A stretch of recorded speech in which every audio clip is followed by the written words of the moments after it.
పశ్చిమ గోదావరి జిల్లా పాలకొల్లు ఎమ్మెల్యే నిమ్మకాయల రామానాయుడు మరోసారి మానవత్వంతో స్పందించారు.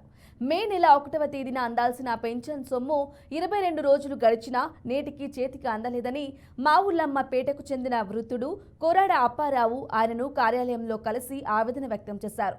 బ్యాంకు సచివాలయం చుట్టూ తిరుగుతున్నా ఎవరూ పట్టించుకోవటం లేదని తెలిపాడు.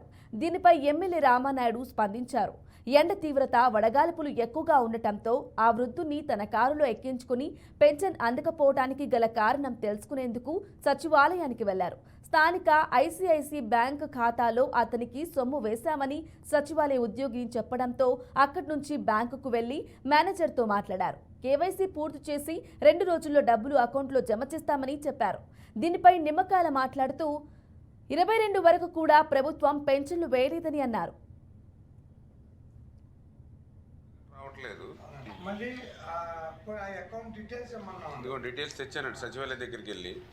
అంటే ఇట్లా కాళ్ళు అరిగేలాగా విసిగెత్తి పాపం ఈరోజు నా ఆఫీస్కి వస్తే నేను ఆయన వెంట పెట్టుకుని సచివాలయంకి వెళ్ళి సచివాలయం దగ్గర నుంచి బ్యాంకుకి వచ్చి చూస్తే మరి ఈయన అకౌంట్ యాక్టివ్గా లేదు. మళ్ళీ ఇది ఏదైతే కేవైసీ చేయించాలి, ఏలుముద్రలు ఫోటోలు ఇవన్నీ కూడా ఆధార్ కార్డు ఇవన్నీ కూడా మళ్ళీ రాజమండ్రి పంపించాలి అని ఎంత తతంగం చెప్తూ ఉంటే పాపం ఈ వృద్ధులు, ఈ వితంతులు, దివ్యాంగులు ఎట్లా చేసుకోగలుగుతారు ఈ పని అంతా కూడా. ఈ బ్యాంకులోనే దగ్గర 40-50 మందికి ఇట్లా నిలిచిపోయిందని చెప్తూ ఉన్నారు. అంటే నా నియోజకవర్గంలో దగ్గర 1500 మంది 2000 మంది దాకా ఆశ్చర్యం లేదు ఇట్లా ఈ రోజుకి పెన్షన్ అందుకోలేనటువంటి వాళ్ళు.